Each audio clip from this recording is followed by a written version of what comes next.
Well, I built me a raft and she's ready to float.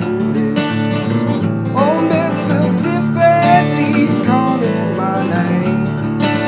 Catfish are jumping, that battle will thumping. Black water keep rolling on down just the same. Oh, black water, keep on rolling. Mississippi, won't you keep on shining? Oh, black water, keep on rolling. Mississippi, won't you keep on shining? Oh, black water, keep on rolling. Mississippi, won't you keep on shining on me? Yeah, you keep on shining your light. Gonna make everything pretty, mama, gonna make everything alright. 'Cause I ain't got no worries, I ain't in no hurry at all.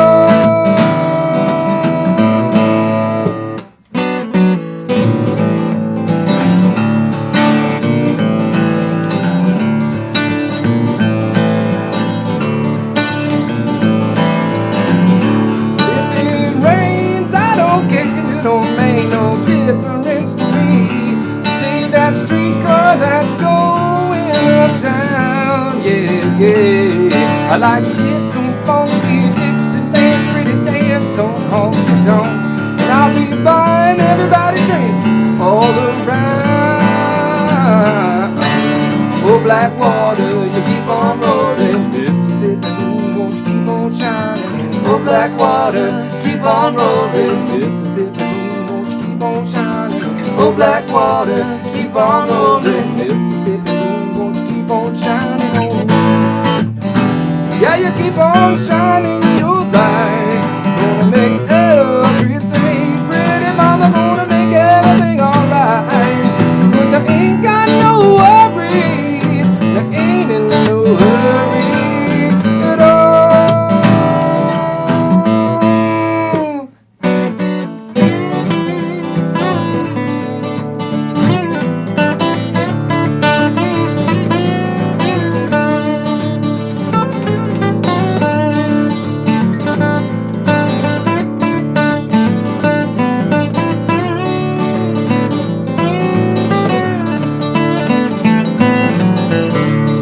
If I hear some funky Dixieland, pretty mama gonna take me by the hand, take me by the hand. Pretty mama gonna dance with your daddy all night long. I like to hear some funky Dixieland, pretty mama gonna take me by the hand, take me by the hand. Pretty mama gonna dance with your daddy all night long. I like to hear some funky Dixieland, pretty mama gonna take me by the hand, take me by the. Your pretty mama come and dance with your daddy all night long. I like to hear some funky Dixieland. Pretty mama gonna take me by the hand. Love it, brother. My friends, welcome to the Guitar Show. How the heck are you? It's April the 2nd, and I've got Jacob Reynolds here, my good buddy, my neighbor, actually. Yeah. We met a few years back, and I asked him what he did, and he seemed like he had that musician vibe, and sure enough, he is a working musician here in Nashville, which is not rare, but compared to how many people there are trying to make money with music, it is very rare. So you're like a rare duck. And in fact, Jacob is going to be talking to us today about gigging on Broadway, literally Broadway, Nashville, Tennessee here. If you've ever been to Nashville, there's a slew of, well, now there's a slew of bars. There only just used to be just a few of them. Now there's a slew of bars down there. And really, it's where the best players are playing. You can't, with as much competition as there is in Nashville, you can't really get away with being a hack there. It's like you got to know lots of tunes, you got to know how to improvise, and we're going to be talking about that as well. Because literally, Jacob just came over this morning, and he's like, well, let's do these tunes, and we said, okay, and so we we worked him up a little bit, at least to get the big buffs out of him. Absolutely. And so anyhow, so that's what we're going to be doing today. We're going to be talking about how to start gigging on Broadway, and essentially, we were joking earlier. I said Jacob's top 3 lessons for gigging on Broadway. Here's how to do it. Of course, there's a little bit of a tongue-in-cheek here, but at the same time, there is some bits and pieces that you're going to be learning about, getting out there and gigging, whatever Broadway is for you. So, Jacob, are you up for the ride? Absolutely. Cool. Absolutely. Now, we're going to get to some questions on Facebook and YouTube, but I have some questions for you that I want to make sure they get answered because I'm curious. I've played in cover bands before and what have you, but so tell me how many gigs a week you might do or have you done before on Broadway? Like what's an average week look like for you? Well, an average week, it depends on some things. Now, I was pretty busy a couple of months ago, and I had 5 shows a week. But being the lead singer, singing 85% of the tunes, your voice wears out because you're singing with bands and you're singing over the band. So a tendency is to push a little bit, and you're in the moment and you're excited and whatever. But so the load got to be a little bit too much. So now I'm back down to just 1 or 2 shows. I'm definitely 1 show a week, definitely at the Tin Roof on Broadway. And nice. That's every week. That's from 3 that's to a good 6:30. gig. That's a good down gig on Broadway too. at the Tin Roof.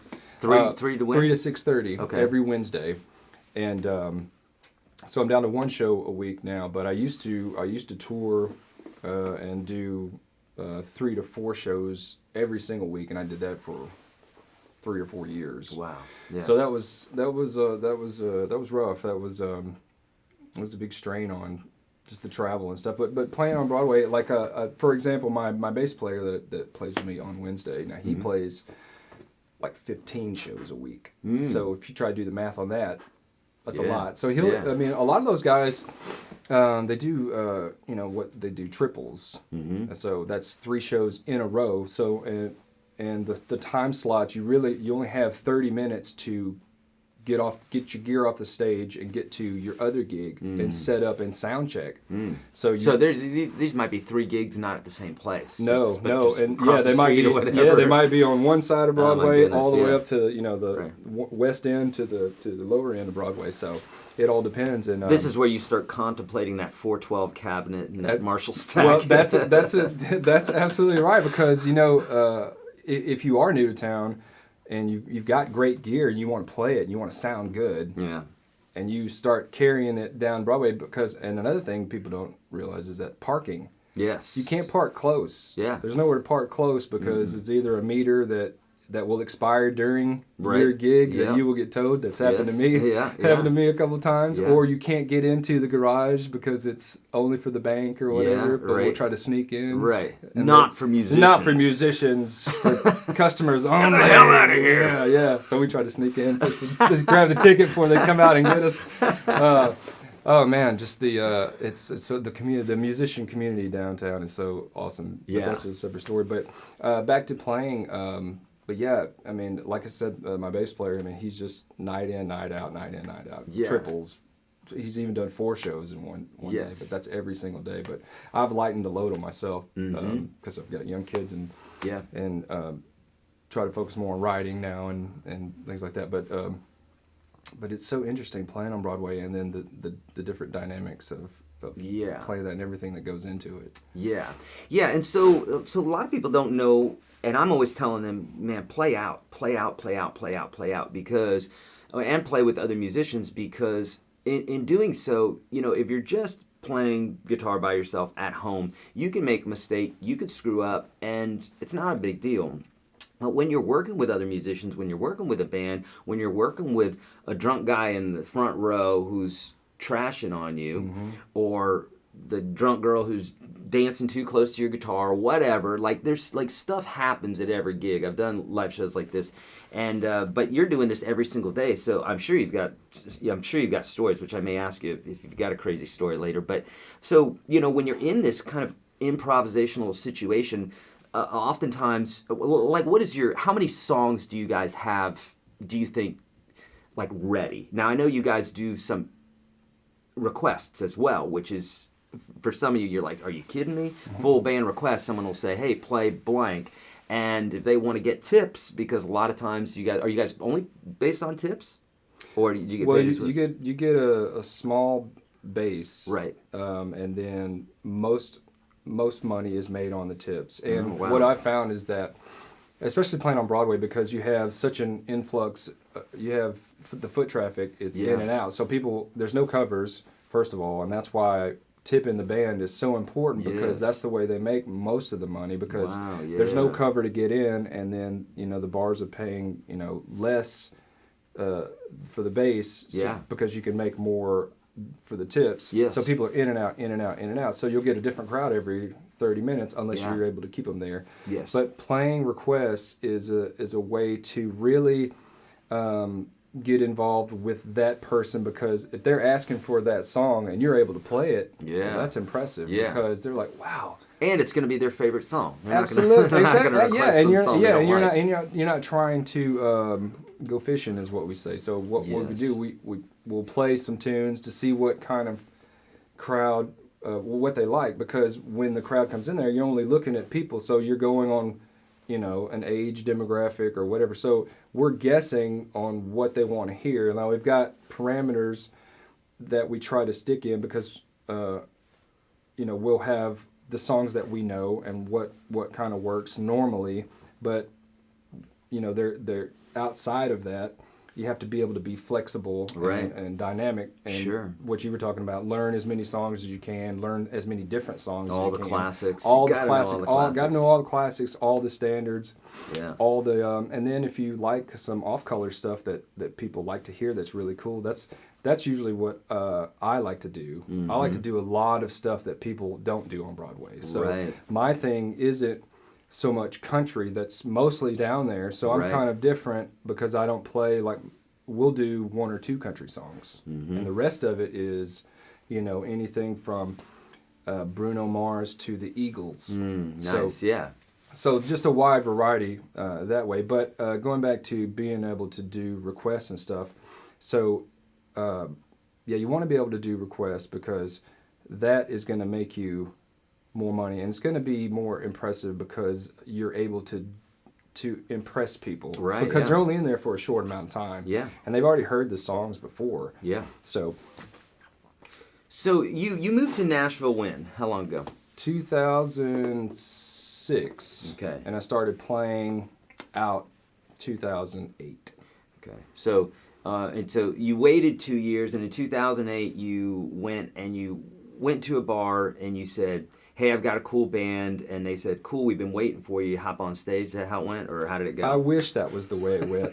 So what I did was I actually went to a bar one night and saw somebody playing, and then talked to the manager and set up an audition of sorts. So I just came back and played for him, and then I was able to get a gig. But that was in Murfreesboro. So I used to work at a bank. Like, they wouldn't do that downtown Broadway now, would they? Would they give you an opportunity, or do you have to have the band has to be Well, established? the thing about Broadway, my advice would be to get to know the musicians downtown, Yeah. if you can. Get to know them. Get to know just get to know as many people as you can downtown, as many musicians as you can, because one, you're going to need musicians, Yeah. especially if you're a singer who's going to be leading the band. You're going to need musicians. You're going to need a long list of musicians, because Stuff happens. so stuff happens. You need a A guy, you need a B guy, you need a C guy, or girl, or gal. D, you need as many as you can Yeah. get, because everybody is trying to get work. Yeah. And luckily, there's plenty of work downtown, because, like you talked about, there's a plethora of bars that have even Yeah. opened up in the past couple of years. Yeah. But because relationships are your currency, for sure. Build relationships, Especially in Nashville. especially in Nashville. Sometimes in other towns it's not quite like that, but Nashville it's all about Yeah, here, because relationships, everybody's yeah. fighting for those spots. Yeah. And you have to be consistent. But you got to be a good musician. You got to bring it too. It's not like, oh, you can be someone's friend and they're going to get you a gig. Right. And you sound like you crap, got to put and in they're the like, work. "Hey, it's my friend." You absolutely have to put in the work. Like you talked about practicing at home. Practice, practice, practice. But I would say 10 to 12 practices at home equate to one live performance, what you learn from one live performance. Exactly. Yeah. But so get out, meet people, meet and greet people, treat everybody equally, because you never know who can help you. Yeah. And don't go out and meet people just because you're trying to get Right. somewhere. Yeah. Meet them genuinely, and Yeah. I guarantee things will fall into place for you. Yeah. As long as you're putting in the work and you're genuine about That's it. great advice. Yeah. Yeah. Beautiful. Well, I know that the folks here are going to have some questions for you here, and I know I'm going to have some questions as well. And be thinking, unless you know it already, I'm sure you got some crazy ass stories. Oh man. So Got a be bunch. thinking here, because I'd like to dig into that as well. By the way, friends, if you're noticing this new guitar, it's Faith guitar. And these folks are from the UK. I'm going to be doing a review on them. I'm absolutely in love with this guitar. I dare say, maybe more than my Gibson SJ200. In fact, it's louder. It is a louder guitar, and and I really like that it fits so well. It's just like it's not, So anyhow, that being said, I'm pretty much digging this guitar, so I'm going to do a review on it. You guys are going to know all about it and all the rest. Okay.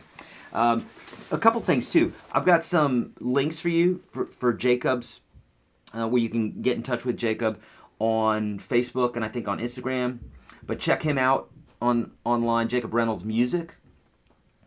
And we also are doing a giveaway today, as always, friends. So here's the deal.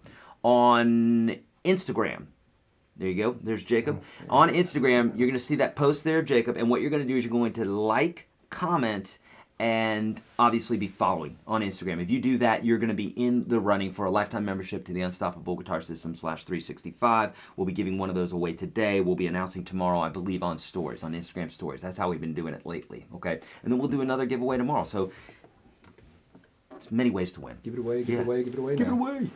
All right, so let's get to some questions here. Let's get some questions. I think we covered everything for the moment here. So let's and friends, if you would, make sure you're leaving a question mark, because I can't read every comment that's on here, okay? And if you can put it all in caps, that would be cool too. We don't look at that as being offensive here. We look at that as being helpful. Not so. yelling. And by the way, we're on Facebook right now, and then we'll bump over to YouTube in just a minute. I'm not seeing any questions right now. Oh yeah, here we go. The power chord has had a big impact on rock music with electric guitar. Is there any other chord shapes other than A or E shape that is just as impactful for rock music as the power chord?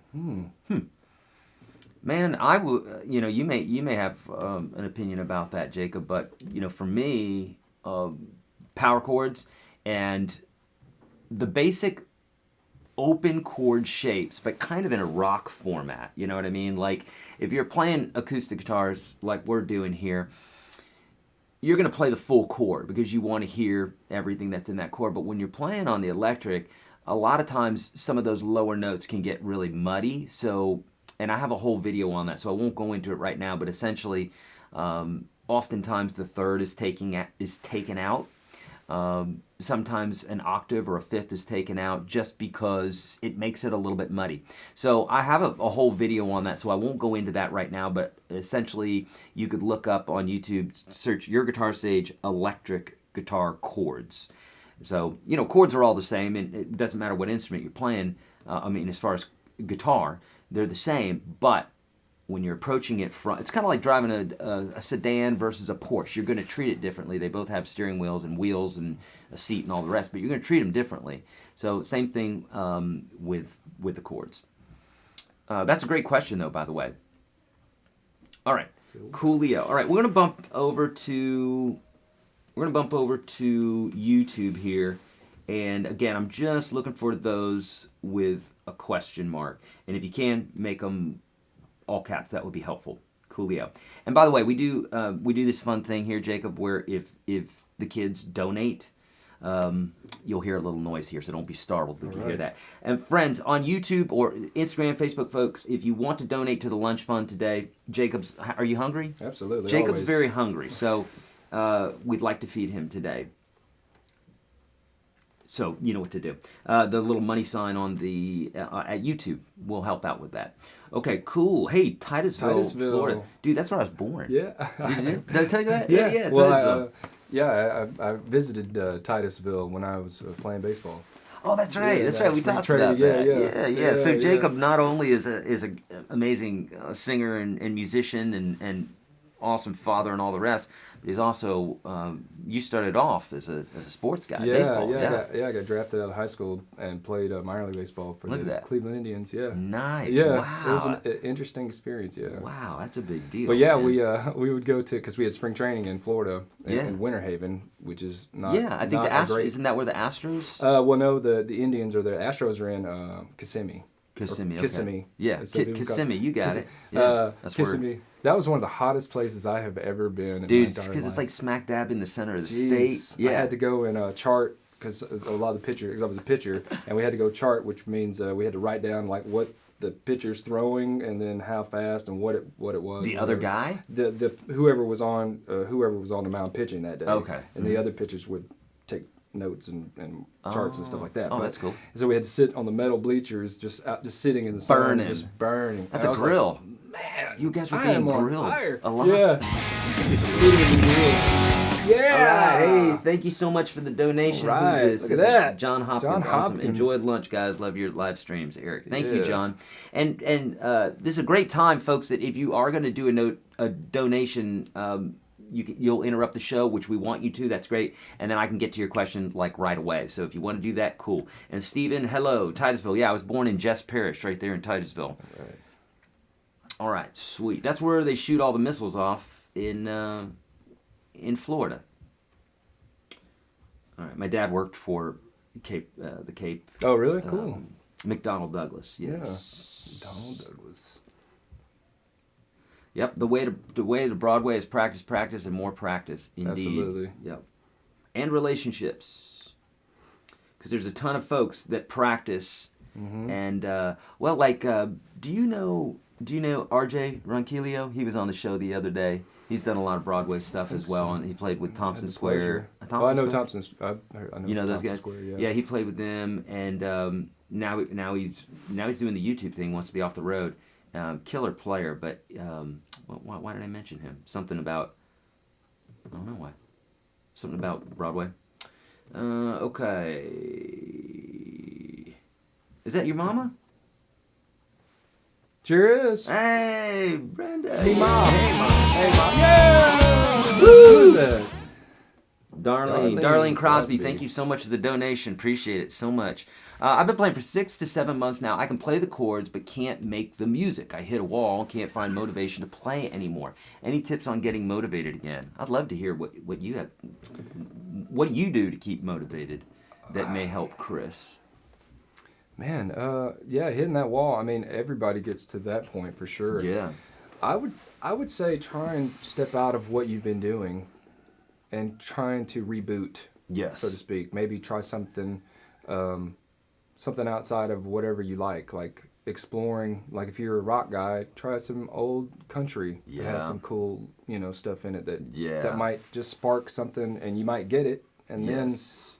then you can take off from there. Like, and once you get it under your fingers, you're Yeah. like, oh wow, okay, now I've got it. Yes. But yeah, practicing. Let's see, 7 months. Yeah, I mean it's tough, especially when you first start out and you feel like, oh, I just can't do this. It's too hard. It's too Yeah. hard. I mean that's everybody. Yeah. Just keep at it. Just keep going, and just know that, as experienced guys, we're on this other side of it of more than 6 and 7 months, and we've been there. So trust us when we say, just if you keep trying and maybe step outside your box and refresh your brain a little bit and reboot, and then come back to it and see if that works. Indeed. Yeah, in the beginning, usually because everything's new, things are a little bit more exciting. So, Chris, what I would suggest for you is to have some sort of something that's a carrot for you. Like a song that you want to learn. Pick your favorite song. If it's a really, really, really difficult song, that's okay. But you may want to pick a song that's equally as enticing or close to as enticing, but maybe not as hard. And here's why. And I was going through this the other day. I was thinking about the whole Tony Robbins thing and motivation and what have you. And motivation wanes. It goes like waves. And what I've found is that if you have growth in anything that you do, if you can notice that growth, you're going to feel that motivation to keep moving. If you don't feel the growth, so if you're working out really, really hard and you go look in the mirror and you're not seeing any growth, you're like, well, why am I even doing this? But if you work out, you look in the mirror and you're like, dude, I'm looking great. It makes you want to go work out more. Same thing with playing. If you go do a show and you guys slay it, it's going to make you want to hone everything more. So the one begets the other, but it usually starts off with you working hard, or you focusing on something and digging in, because you're not going to get that motivation without having an accomplishment. Never. You're not going to have that. So get some sort of goal, learn a song or something so that you can go, yeah, that was fun. Now I'm going to keep going. But what Jacob said there is, if you've been playing for longer, then I would say you're falling into habits and you need to change it up. And indeed, that's 100% correct. How would a gig like that pan out for an older guy? There's tons of older guys. Oh yeah, absolutely. A lot of those, like if you start on the west side of Broadway, like Tootsie's and going down Roberts. And all this. Those are all those guys. I mean, there's is that fiddle player still there at Roberts that used to play with Brazil Billy?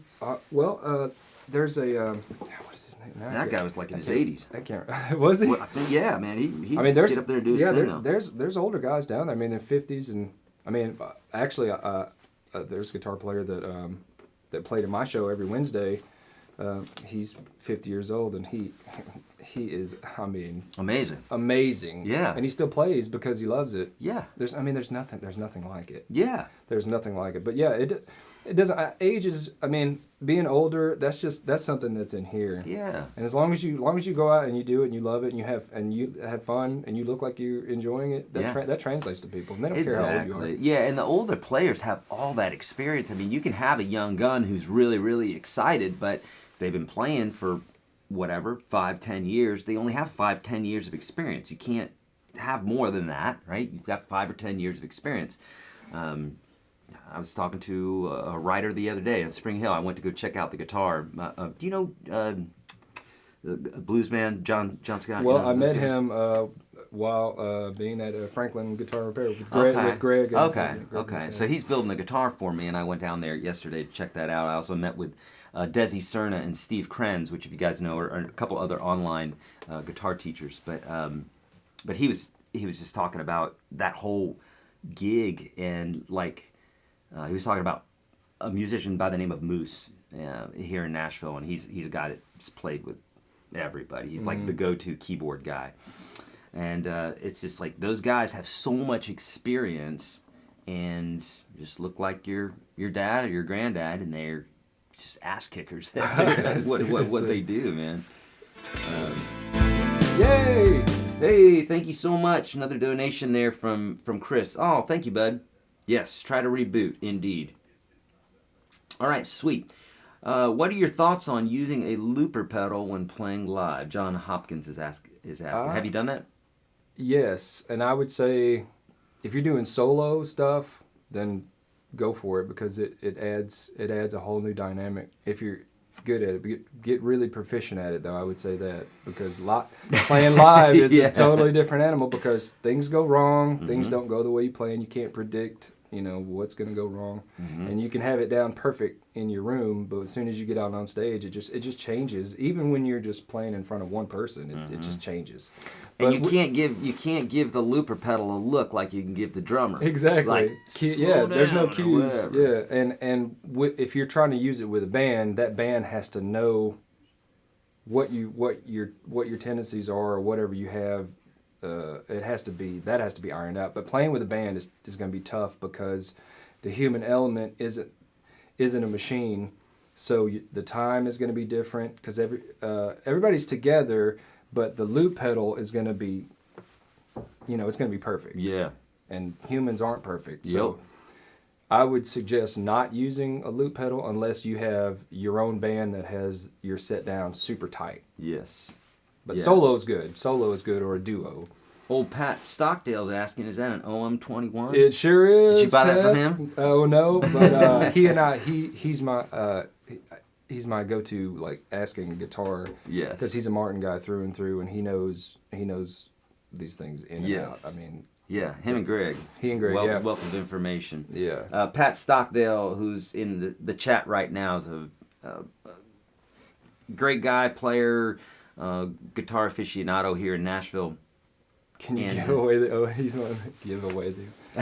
Can you give away? So Carlo, you're asking what are your favorite chords? Do you have favorite chords? I would say I don't have any favorite chords. Per se.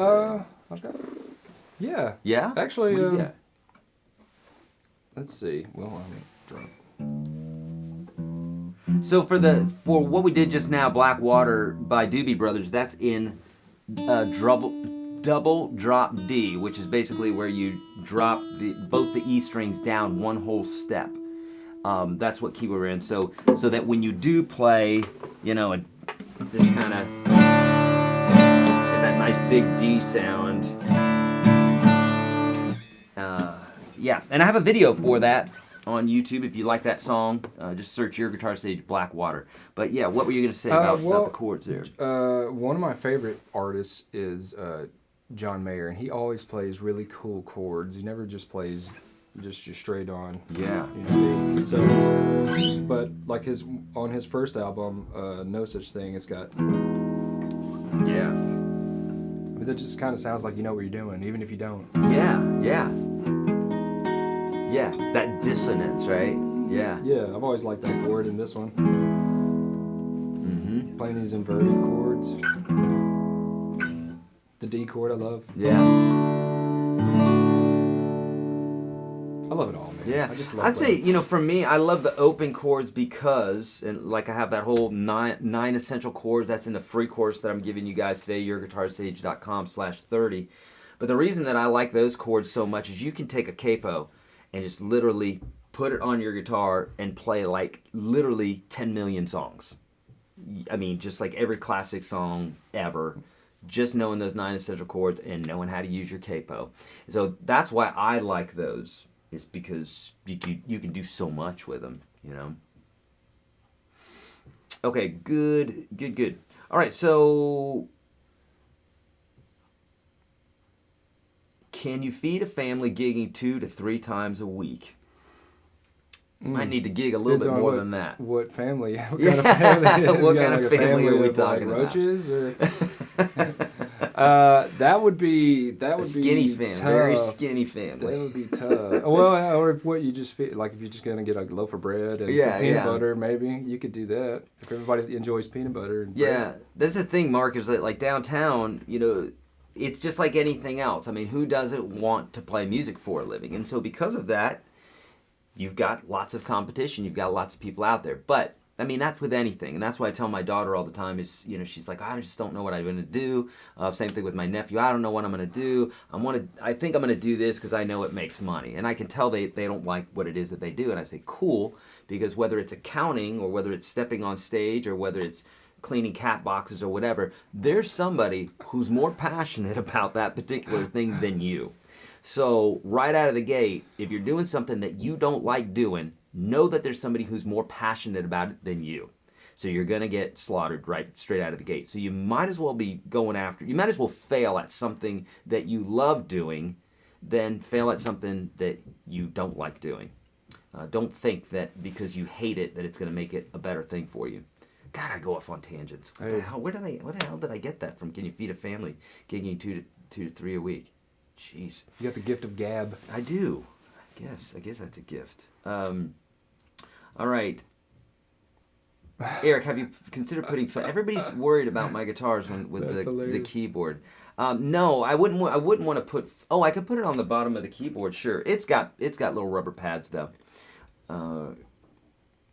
Okay. So the back of these guitars get beat up anyway from zippers and buttons, and that's what they're supposed to. Yeah, I really don't care. I kind of like my guitars to be nicked up a little bit because it's like a new car. Like if I went and got a Tesla and someone even parked next to it, I'd be all freaking out, right? Mm-hmm.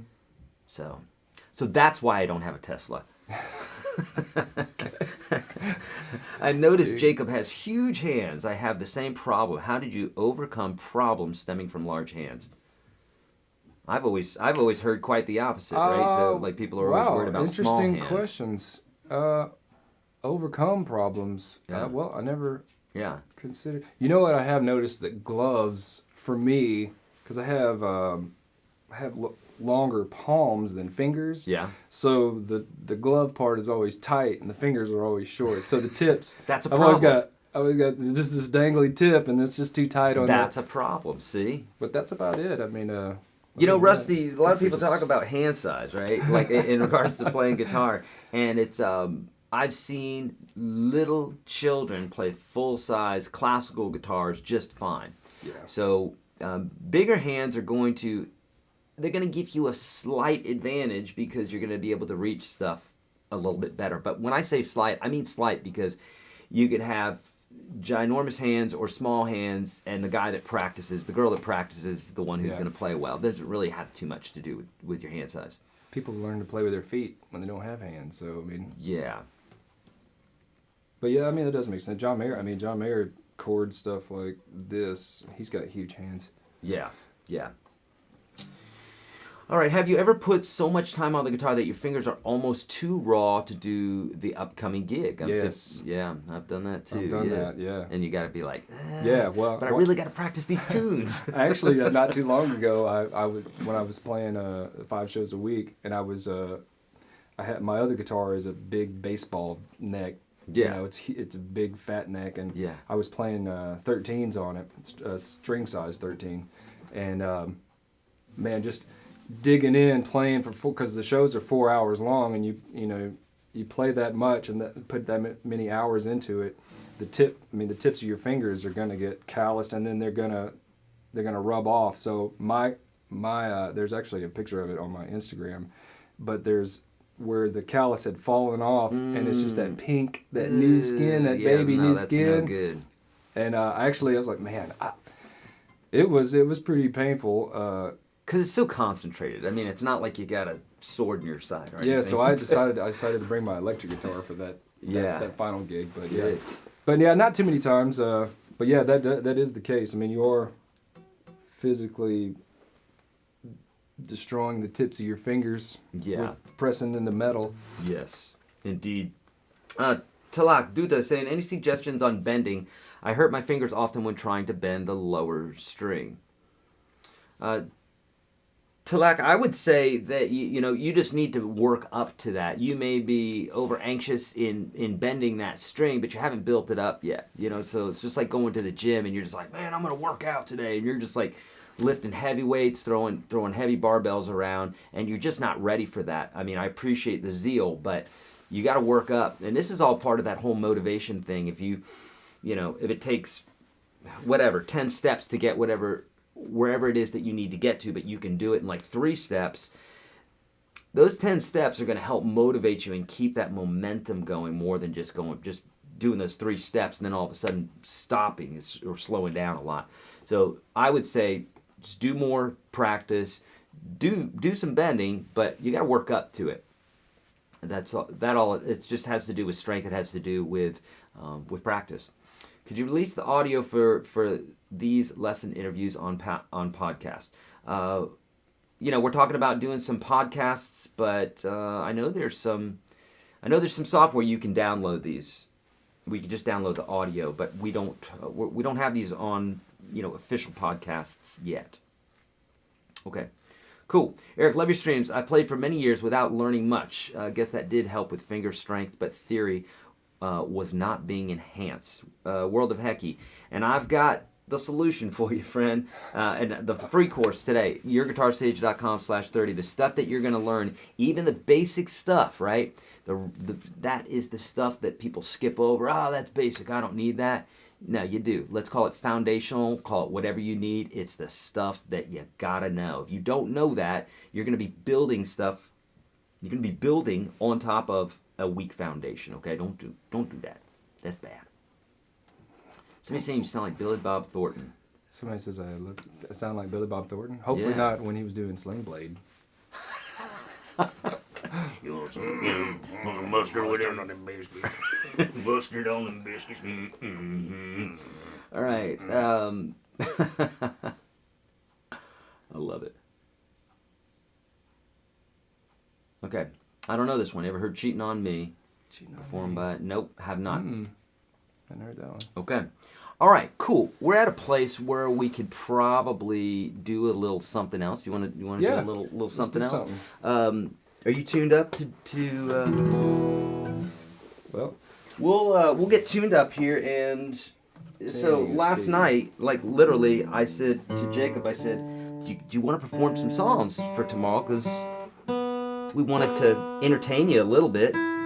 And he said, yeah, let's do Black Water. Let's do this song, which I think you may know. And this was my favorite video dude, when I was younger. oh my God. I was like, number one. VH1. Would you hand me a pick off of that? The thicker one, yes, sir. Thank you so much. Number one, Chris Isaac's a stud, and Sure. then the girl in the video is gorgeous, and then the Amazing. song is freaking amazing, and then the guitars are amazing, and it's just, dear Lord, it's amazing, Yeah, right? that video blew my mind. Yeah. You ready? Yes. 1, 2.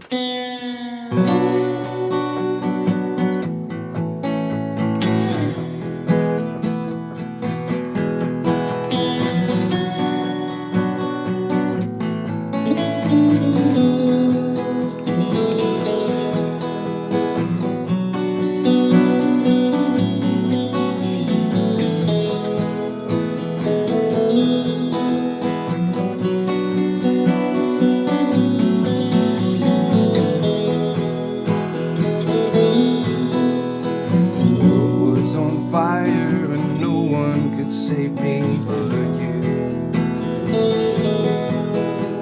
Strange what desire will make foolish people do. I never dreamed that I'd meet somebody like you.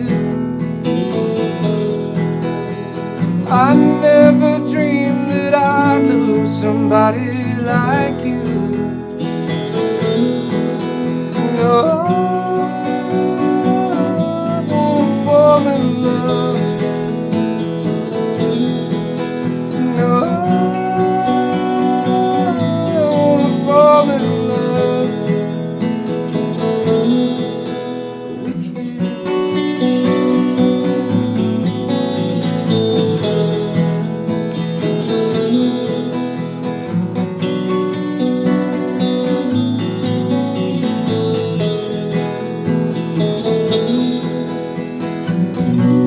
What a wicked game to play, make me feel this way. What a wicked thing to do, make me dream of you. What a wicked thing to say, never felt this way. What a wicked thing to do, make me dream of you. No, I wanna fall in love. No, I wanna fall in love with you.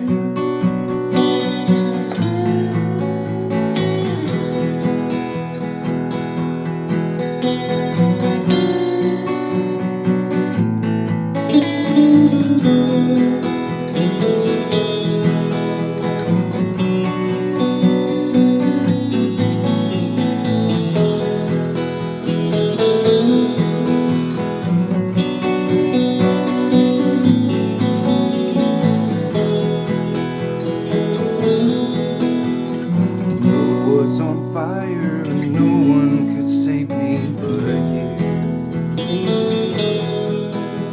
Strange what desire will make foolish people do. I never dreamed that I'd meet somebody like you. I never dreamed that I'd lose somebody like you. No, I won't fall in love.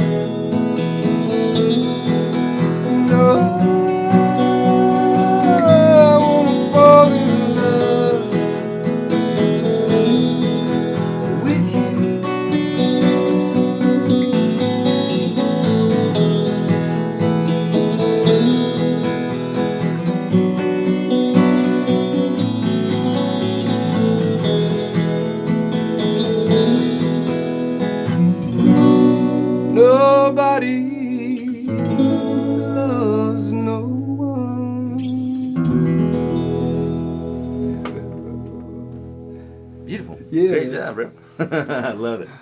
Yeah, that tune is Love that badass, right? All right, let's get to some more questions. You got a great voice, bro. I love Thanks, your man. I love your yodel there, man. Thank you. Gotta do the yodel. Yodeling.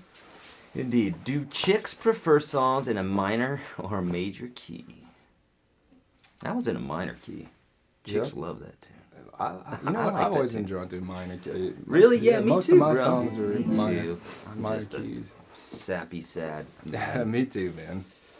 How did you overcome the nervousness that comes from playing in front of people? And did you? Were By you playing in nervous? front of people. By playing in front of people, You just right? you gotta keep doing it, because that never really goes away.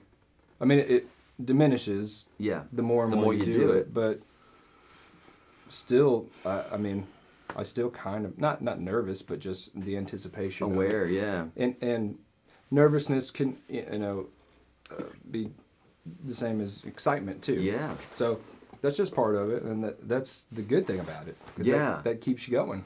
Yeah, I was listening to something on YouTube, as I always do, some sort of motivational something, and the guy was basically saying that nervousness is because you want to do well, you know, it's because you're anticipating that maybe things are not as good as they should be, which is a good attitude because I'm sure you're like this, Jacob. I mean, everybody who performs it's like you really want to wow the crowd. You want to deliver. It's like you're giving a gift of yourself, and you want to give of your heart and your soul. You want to move them. You want to see them cry. You want to see them laugh. You want to see them moved because that's what music's for.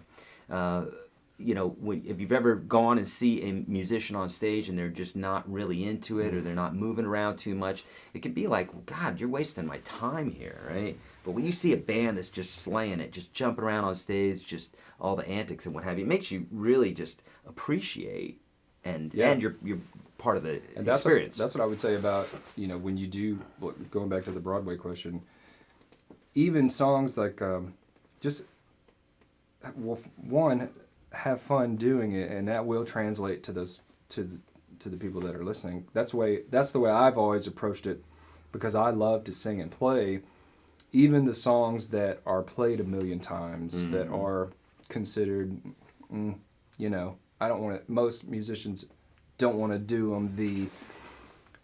Not that Wagon Wheel's a bad song, but it's just been played so many times, and it's just like it's not as exciting for someone that's played it a million times to play it again. But I go into it as, when I go to sing it, I really try and do a good job singing it and be as good as I can. Yes. Even on that song. Yeah.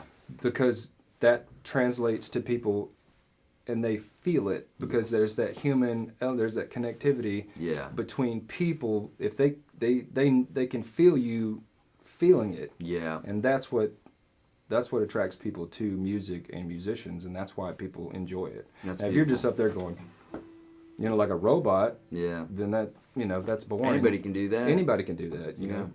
Yeah, that's beautiful. I love that philosophy.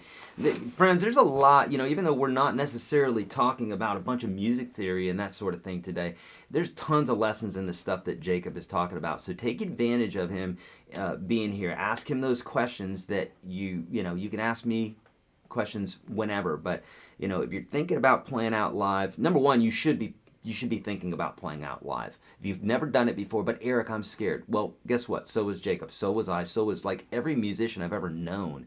The whole point of it is you don't want to make a fool of yourself. So how about practice your ass off and then do your gig? Or play a smaller gig and work your way up, because it is an entirely different experience when you're playing for other people than just playing by yourself. Because you're sharing with the world. You're bearing your soul, in many ways. With music, you're becoming very, very vulnerable, and that's what makes it so beautiful. A song like that, it's like every little note that's sung, you could mess up, you could hit the wrong note, forget a lyric or whatever, and that anticipation, all of that becomes the show. Great. Okay, coolio. Let's. I'm popping back over to YouTube here. And I'm going to scroll up a little bit because I know while we were singing there, we probably missed a couple. Okay. And again, question mark and all caps if you can. All right. Is your band filled with consistent players, or do the members change gig to gig? That's a good question. Mm-hmm. For my current show now, I have a set of consistent players, but Eric and I have talked about it before, and what a lot of people don't realize, they could be watching a show, and the people that are in the band had just met the day of, so right before the gig starts. So now I've actually done that.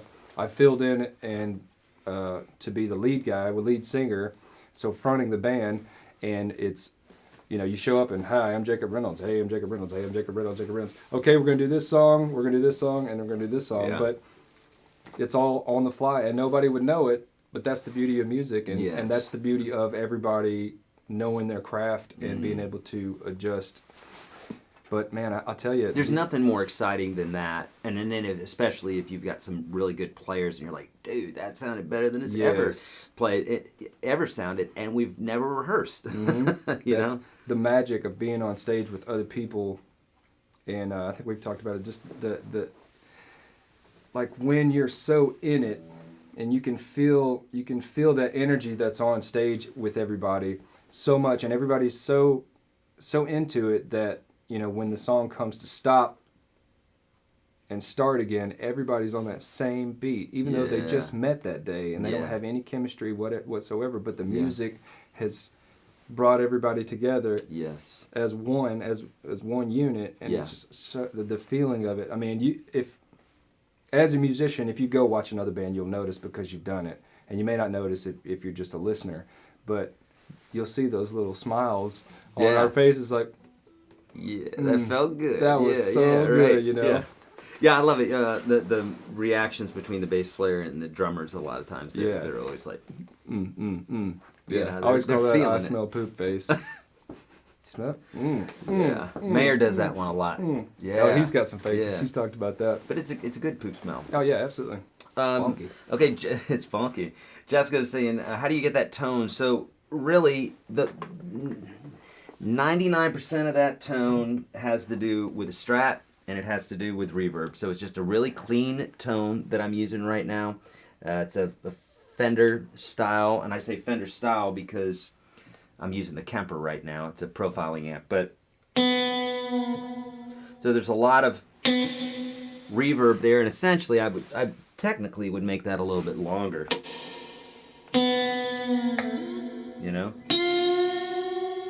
And this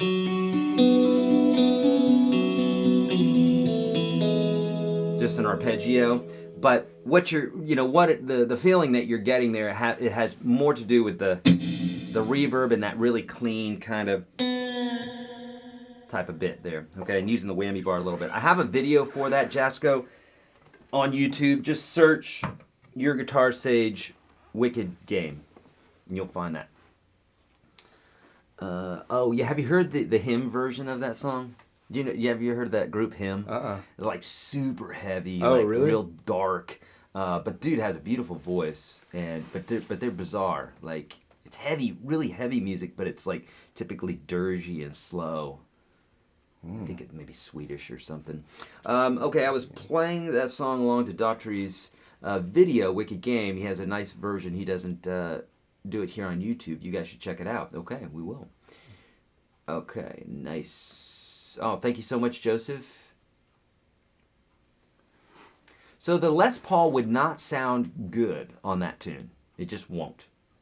Because that song uses a Strat. It uses those nice, thin sounding, or however you perceive them. I perceive them as kind of bigger sounding, but most, you've got a single coil pickup, and that's what gives it that tone.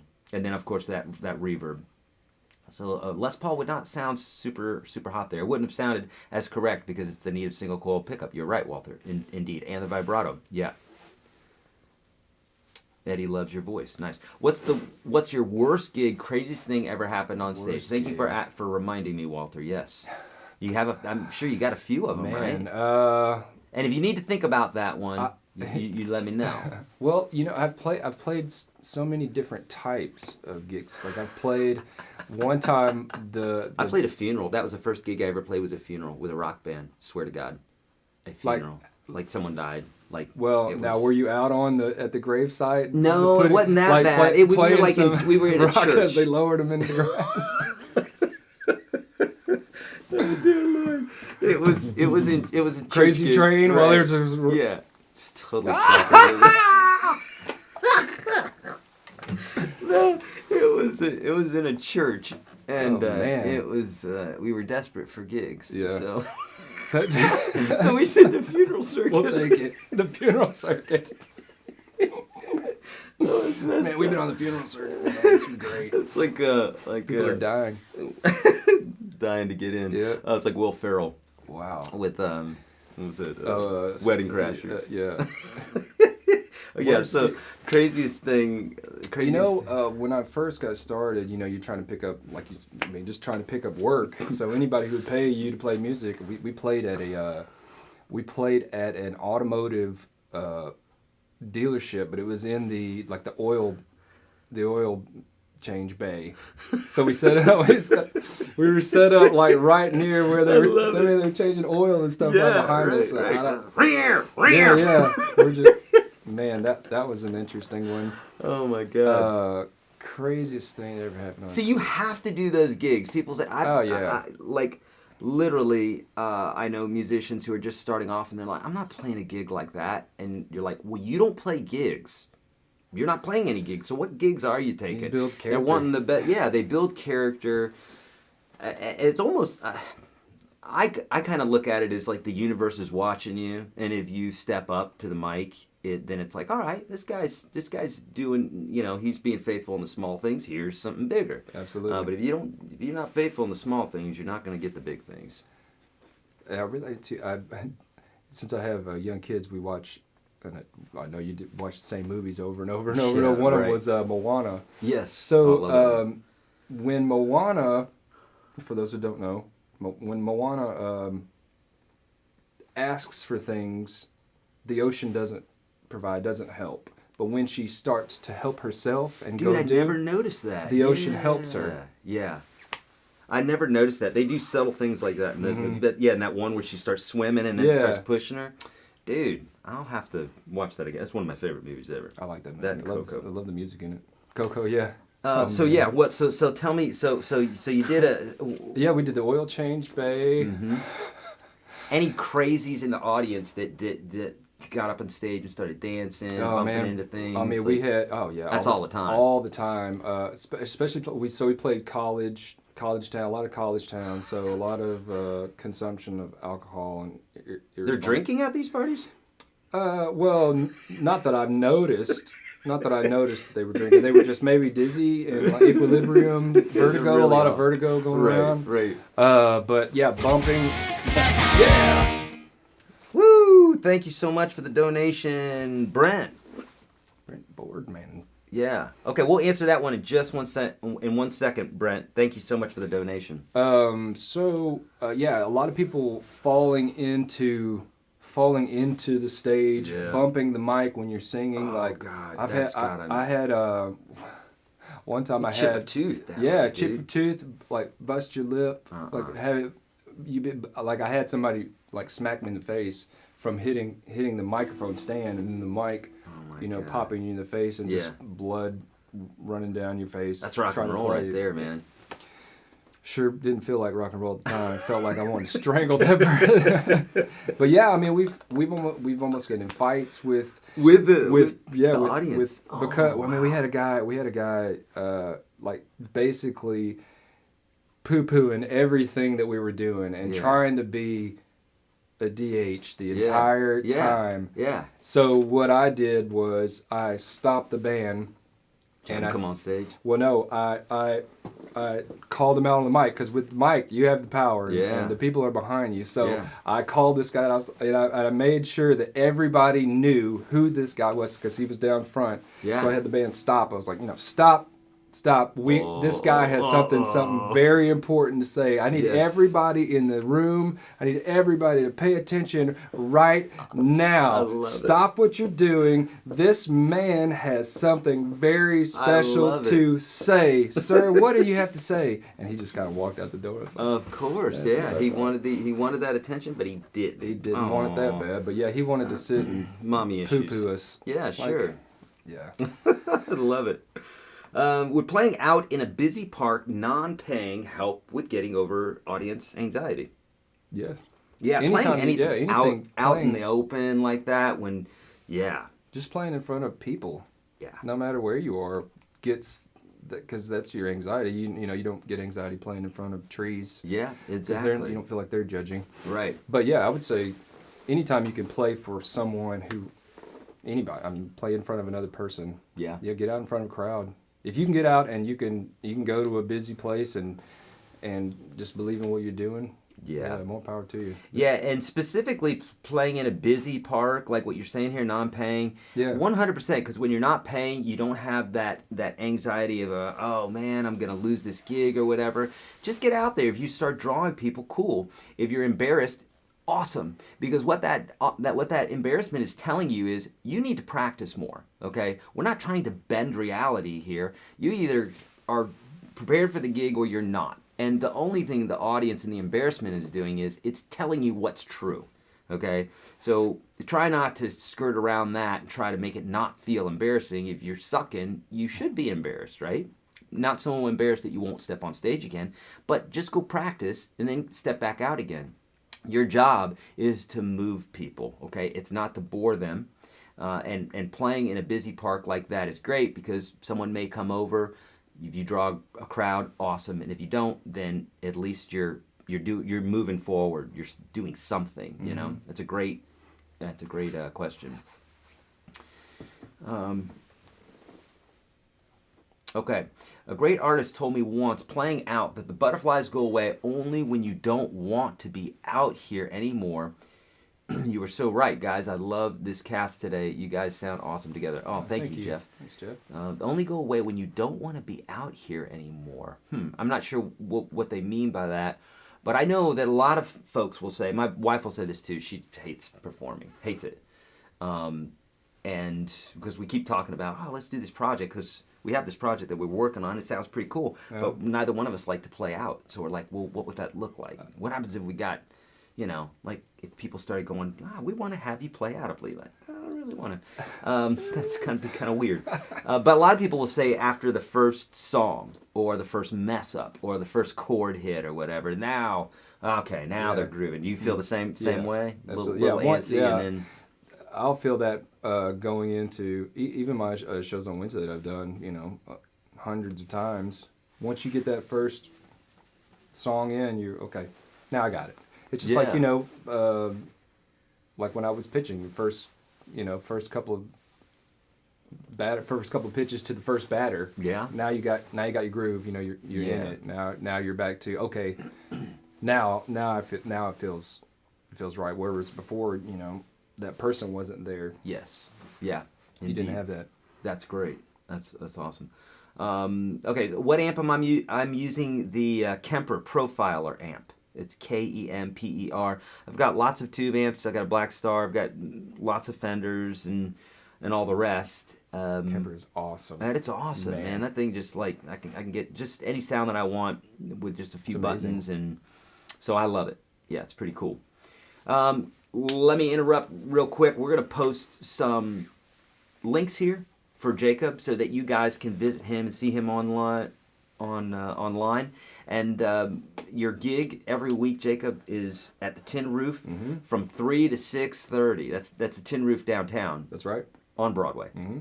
Now there's two of them, right? There's one on Broadway and there's one on Demonbreun, and that's across the interstate there at 65 West. And this is one on Broadway. Yeah. Okay. And then there's one on Broadway. Yeah, but they have, since I started playing with the Tin Roof, 8 years ago, they've actually grown from only having one location, which was at Demonbreun, to they've got like 15, something like that. Yeah, they've got Orlando, good night. San Diego. They got one in San Diego now. Crazy. They have one. It's country. No, it's just the tin roof. So it's Yeah. tin roof is a little bit different. They Yeah, just there are have more covers and. well, not. Yeah, they do covers, but it's more of a variety. Like they have country bands, but they have pop band. They have they had emo night the other night. That's fun. Yeah, it's just a kind of a different setup than most of those bars do. Most of those bars are traditionally country. Yes. But Tin Roof is to me it's a different place. I love those guys. Sweet. Tin Roof. Sweet. Okay. Somebody said, Played at a strip joint and it does not work out the crowd. Always wants to see naked ladies more than your band. Yeah, I could see usually that. Yeah. the Beatles did that though. They played a strip club? Mm-hmm. Really? Yeah, they sure did. Or at least that's what I've read. Yeah. That's what they played in a strip club. Huh. Okay, cool. All right. Good. All right. I'm going to bump back over to Facebook in just one moment. And while I'm doing that, friends, two things I want to tell you about. You guys got three things. You've got Jacob's links. Two other things. The free course. Friends, you hear me talk about this. If you're watching this and you're just, I appreciate you being here, right? I do. But if you're watching this, you should have watched this entire free series there. YourGuitarSage.com/30. If you haven't, it's the first 30 lessons I teach all my students. If you visited me here in Nashville, it'd take about a year to do, and it would cost thousands of dollars because it's expensive to sit with me one-on-one. Or I'm literally giving you that link where you can get in there for free, and it's yours. It's not timed or anything. It's literally yours. It's there to help you. So take advantage of it, okay? The other thing is we have a post that's on Instagram right now with Jacob's mug on it. You're going to see here in just a moment. And in that post, there it is. In that post, you're going to like it. You're going to leave a comment. And if you're following my Instagram, then doing all three of those, then that's how we pick a winner. We literally will randomly pick a winner today. We're going to announce it on Instagram stories. We're going to do the same thing tomorrow. We do this every week. We love giving stuff away. If you missed it last Saturday, not 3 days ago, but a week before that, we gave away over $6,000 worth of goodies. Yeah, we gave away a Les Paul, gave away a Strat, and like a slew of lifetime memberships to Gold UGS. Top, wasn't it? Yeah, Oh, yeah, it was hot, man. Super hot. Yeah. So yeah, we love giving stuff away, so take advantage of all that good stuff. All right, I'm bumping back over to Facebook here real quick. We're gonna get to some questions there, and then we'll bump back over to YouTube, and then in about 20 minutes or so, we'll play one more, and then go eat. All right. Yeah. All right.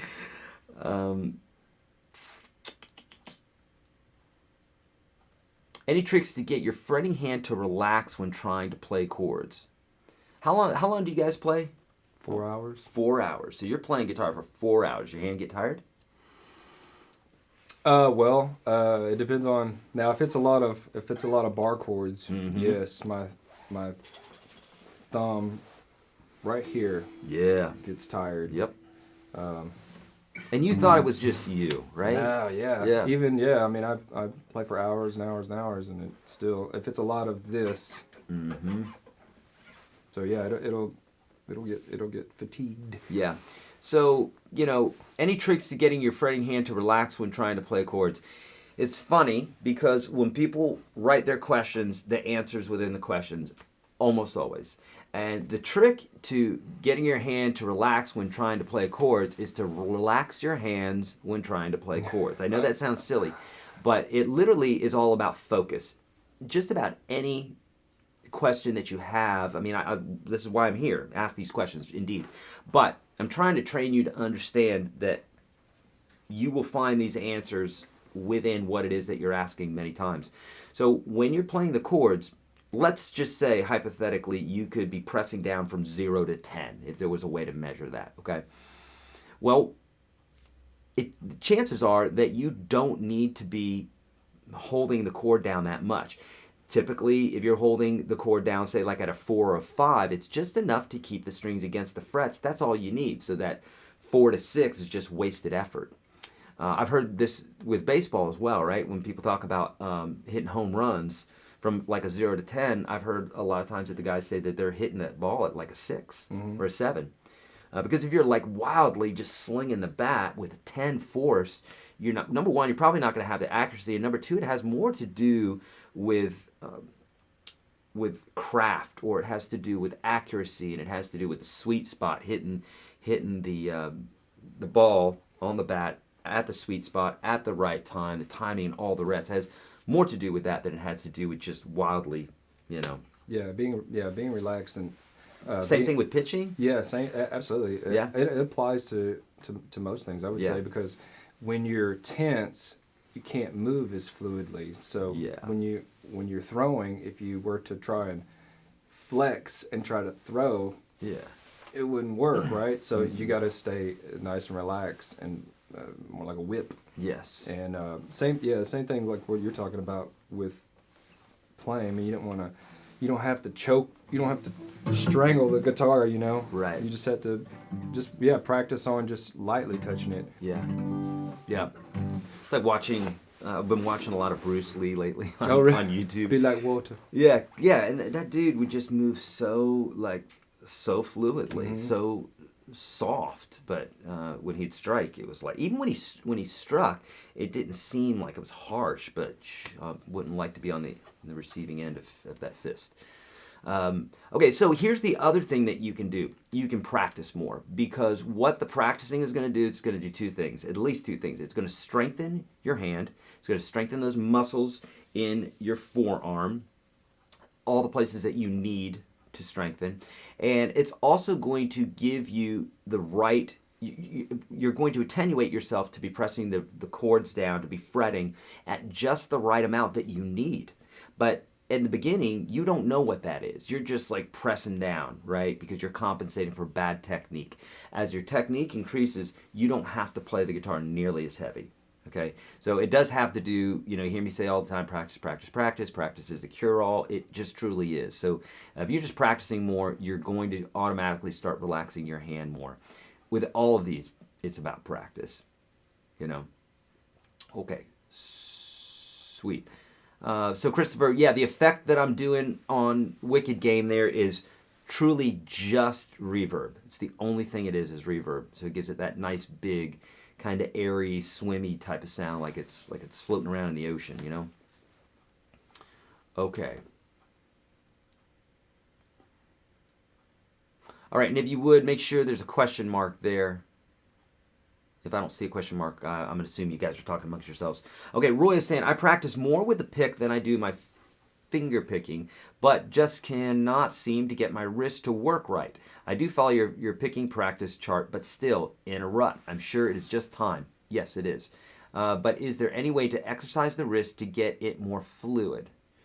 Roy, the best way to practice what it is you're trying to get good at is to practice what it is you're trying to get good at. So if you're throwing a baseball, throwing a basketball, or sticking your hand in a bucket of rice, right, to strengthen your hand, those are good things. But why wouldn't you practice the exact thing that you're doing all the time? Because your brain understands what the goal is, and it's taking notes, okay? So it's taking notes all the time of what it is that you're trying to do. So if you're trying to do it with something else, it's going to help, and it can give you some different, a different outlook on it, a different view. But realistically, actually practicing what it is that you're trying to do is the only thing, or it's the fastest thing that's going to get you where it is that you want to get to. Eric, you mentioned campfire players and professional giggers. Okay, that's not a question.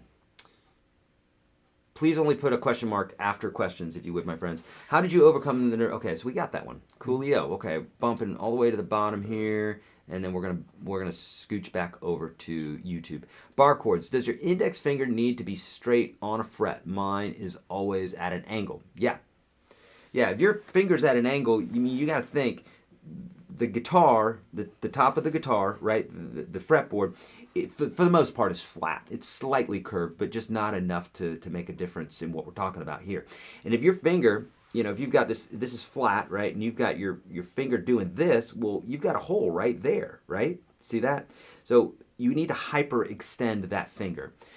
Gene, I've got videos for that inside UGS. If you're in there, check that out. If not, if you are not in UGS, on YouTube, search YourGuitarSage bar chords.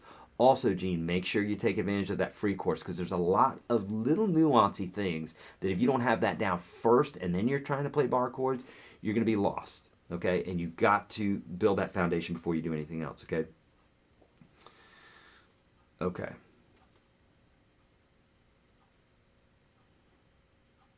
Okay, cool. Now following Jacob. Okay, thank you so much, Ryan. Super kind. I know, super cool dude, right? Check out my album if you want. You've got an album? Yeah, I got an Where's album. You can get it on iTunes. You can get it on all those platforms. Oh, sweet. Okay. Yeah, you can search Jacob Reynolds music. The title is "Victim of a Small Town." Victim of a Small Town. Nice. Where did you grow up? I grew up in a small town about 65 miles to be exact from here. So it's exit 1 on 65 South. It's a split town between Tennessee and Alabama. What's it called? Ardmore. Ardmore. Okay. Ardmore, Tennessee. Yeah. Beautiful. Yeah. Sweet. Okay. All right, and no questions that I'm seeing here on YouTube, or I'm just refreshing here real quick just to make sure. Oh yeah, okay. The needed to be redone here. Okay, what advantage do I have now that I know how to ID the notes on the fretboard? Okay, heck of guns. So just like anything else, if you know what is on your map. Okay, if you're looking at a map and you're like, cool, that's a map. I've heard these things help me. Cool, I'm going to carry this around with me. But you don't know any of the places on the map. Well, that's not going to work so well for you, right? So you're seeing the city, you're seeing the roads and everything else, but you don't know what they mean. Well, then if you're trying to travel from here to there, that map's not going to help you any. But if you know the notes on the fretboard and now someone says play a G chord and you're like, well, I know this is a G note. Oh yeah, and I know this chord off of that is a G. Oh, well that is a G chord. Now all of a sudden you're using association to travel around the guitar. Okay, so it's going to help with everything. Hecky guns, by that question, it sounds like you have not gone through the free course. Go through the free course, it's going to start making sense. There's a such thing as having not enough information or just enough information to be dangerous, and that's most people when it comes to guitar because we can just pick it up and start playing stuff right away. I don't know about you, but that's how I started off. Did you start off that way? Yeah, my friend of mine he just showed me a couple of cowboy chords. Yeah. These open chords. Yeah. What were you into? Like what music were you into? I was into Southern rock. Yeah. Allman Brothers Band Yeah. was my parents' Yeah. favorite band, so I kind of got into them. And but actually I was into a lot of R&B at the time. Like a lot of not that it had anything to do with guitars, but what I was leaning towards singing wise, a little more soulful approach to it. Yeah. But like Brian McKnight and Boyz II Men and all that era. So yeah, I was super into those guys, but the music part of it. Well, and Greg Allman, he was soulful as it comes. So yeah. I gravitated towards that type of music. Yeah. More soul driven music. Yeah, sweet. Yeah, so when you come to guitar first, 99% of everybody starts off by just learning a couple songs, feeling good about it, and then all of a sudden somebody's talking about music and you're like, I don't know what they're talking about, but I can play this song. And so knowing the notes, knowing the chords, knowing some basic theory, all that stuff's in the free course. That's going to get you up to when you're watching my videos or you're watching somebody else's videos, you're learning some songs, you've got the lingo, you've got the pieces to put together, now stuff starts making sense. So the way you would know is if you need this is if you're playing and you're like, I don't know what to do there. That means your foundation isn't built, so you need to do that, okay? You're so welcome, Jeff. Thanks for the kind words, friend. Okay. Tips on keeping posture straight while playing. I have to force myself to do it. Do you have anything? Well, I do struggle with posture. That's for sure. Because I kind of you just have to kind of be cognizant of it a little bit if you can. It's really, it's a habit. It's habit, yeah, and you just really have to practice it because especially playing and singing, your posture will dictate how well you can sing because the air and your support, because this is your support system here, and so if you're all hunched over like I tend to get, you're gonna put more pressure everything, and you're gonna have to try a lot harder. Yeah. But when you have good posture, everything flows better. Indeed. Yeah. Albert, what I found that's true with this or anything is just being reminding yourself. So sometimes if I'm working and I find myself starting to slouch, and then I'll be like, God, that's a lot of pressure on my back. Then I'll do that. That constant reminder. It's just like meditation. It's just you forget, and then you get called back to, I gotta quiet my mind. Or if you're sitting and you're slouching and you can feel it, you call yourself up. You say, I need to sit up correctly. And just doing that enough, then you will start building the habit. That's the only way to do it, honestly, is to just remind yourself and then to do it. Okay, great. Woot, your $1 trial includes fingerstyle too. Indeed, Christine, it includes everything. So we do have a $1 trial to the Unstoppable Guitar System. So if you've been through the first 30 lessons, and you're like, dude, I really want more. I want to try it out, but I don't know. Then you can always try it out. YourGuitarSage.com/UGS. It's on the screen there. Check that out. Those are all of our options. Okay. Are you guys from Nashville? Yeah, kind of now. How long have you been here? 10 years. 10 years, and I've been here since '90. So neither one of us are originally from here. So Jacob's about an hour out of Nashville, and then I'm originally from Central Florida. Would you say that learning the cage is a must? Well, you want to answer that? Do you know the cage system? You know what that? I'm familiar with it. Yeah. I wouldn't say it's a must. It's definitely helpful. Just like all the other things. I mean, yeah, everything's helpful. It's all helpful. All helpful. Yeah, I always think about it like if you're looking at a sculpture and you're seeing it from one angle, you could identify some things about it, but you got different lighting and different angles are going to reveal different things to you. So the more you know, the more you know. I mean, it's just common sense. So the cage system, what that allows you to do, I was using it all over Wicked Game just now. Yeah. So like, I'm playing the same three chords all the time: B minor, A major, E. And sometimes I want to add some variation to it. So I'm going to play those chords further up the neck, and unbeknownst to you guys, maybe you do notice that. But that variation just makes it makes the whole song flow better. It makes it to where you're not getting as bored of things because you're adding some variation. So the cage system is truly very, very helpful. I have videos for this on YouTube. Just search Caged. Search YourGuitarSage Caged, and of course inside the Unstoppable Guitar System I have courses on this, on the cage system for major chords, minor seventh chords, major seventh chords, soloing, just a whole enchilada, because it can break out into a whole bunch of different things, and once you start seeing that stuff, you can't unsee it. You're just like, oh man, these chords, everything's here, Okay, what is a great stool to use when playing in a sitting position? Do you have a favorite? I like the drum thrones. The drum seats. Drum thrones are great, because they're a little lower, right? Well, that, and they're contoured. They have it's almost like a saddle, a more comfortable saddle. Yeah, that's right, yeah. What are they called? I can't think of the names. Yeah, rock something though. Yeah, I know what you're talking about. I should get those that those are here, super dude. comfortable. Yeah. Yeah. A lot of the stools and stuff that you play in downtown are a little bit difficult there because when you play guitar, if you don't have it strapped, you want to have it at a certain height. Yeah. Well, most of the time you're playing.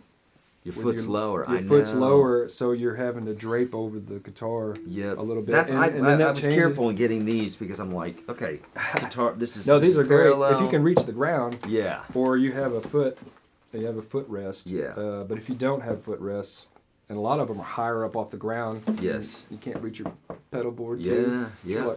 Yep. Yeah. I've almost fallen off a couple of stools. Yeah. Several times. But shoot out from underneath. I got these from Target too. If you're looking, I think it's the only stools that they have there at Target. They swivel. And they swivel, and I like that. Okay. All right, Ryan is saying, so he's in the Unstoppable Guitar System. He's saying the mastering the blues section specifically has increased my noodling abilities tenfold with the simplest of instruction. Eric makes it super, super easy. Thanks, Eric. Great. Thank you, Ryan. I appreciate that. if you only had to pick one guitar for the rest of your life, what would it be? For me, it'd be a Strat. What about you? Or maybe an acoustic. I don't know. Probably for me, an acoustic. Yeah. Probably this one. Yeah. That I just got. Yeah, because what happens if the power goes out? Yeah. Because if I only have one guitar, there's a problem. Something's wrong with the world.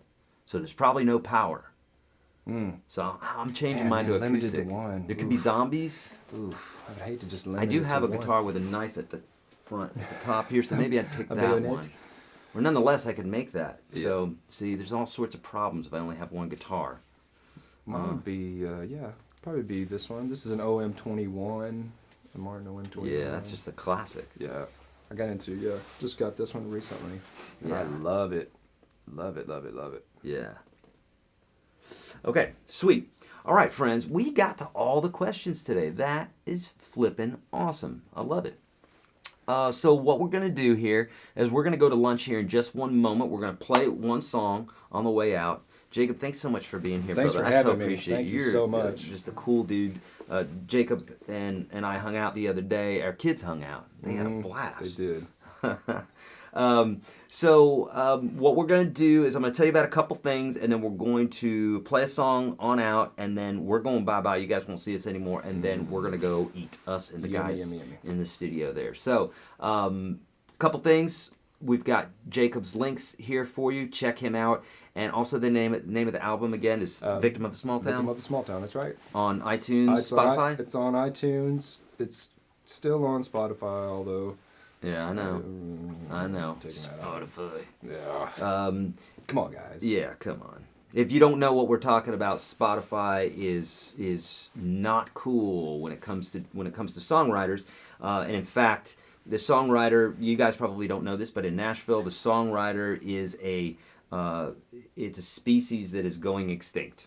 And it's because of downloads, it's because of Spotify, it's because of the way things have changed in the last 10 or 15, 20 years here. Gosh, how long has it been? Yeah, 15, 20 years now, where things have changed so much with downloads and what have you, and they do not pay songwriters as they should, and so songwriters are like, to hell with that, I'm going to pick a different job. Thank you so much for posting that link to Jacob's album there. So let's go ahead and post some links to Jacob's stuff if we haven't already. If we have, then you can forget about that, but I think we did already.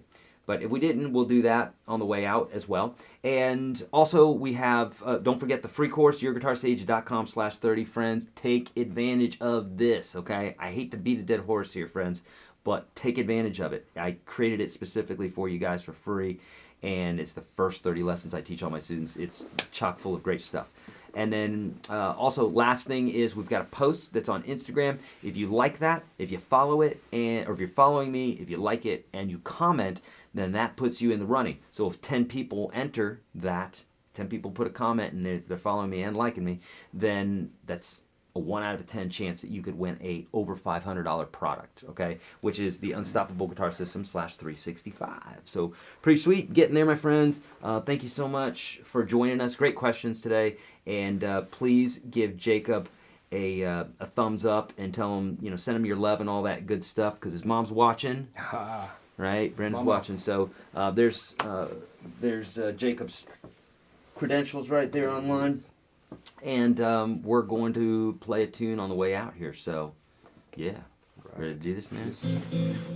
Oh, something. Let me get a different tone here, because this That is. tone. Oh, something. Tone. Oh, that was fine. That's fine. Tone. Tone.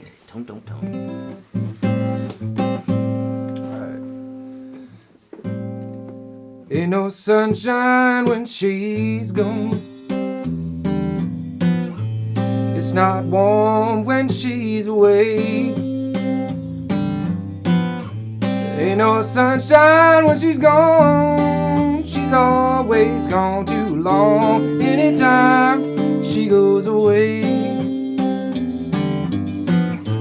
Wonder this time where she's gone. Wonder if she's gonna stay. There ain't no sunshine when she's gone. She's always gone too long. anytime she goes away. I know, I know, I know, I know, I know, I know, I know I ought to leave young thing alone, 'cause ain't no sunshine when she's gone. Only darkness every day. Ain't no sunshine when she's gone. She's always gone too long. Anytime that she goes away. Anytime she goes away. Anytime she goes away. Anytime she goes away. Love it, brother. Thank you, man. Love it. See ya.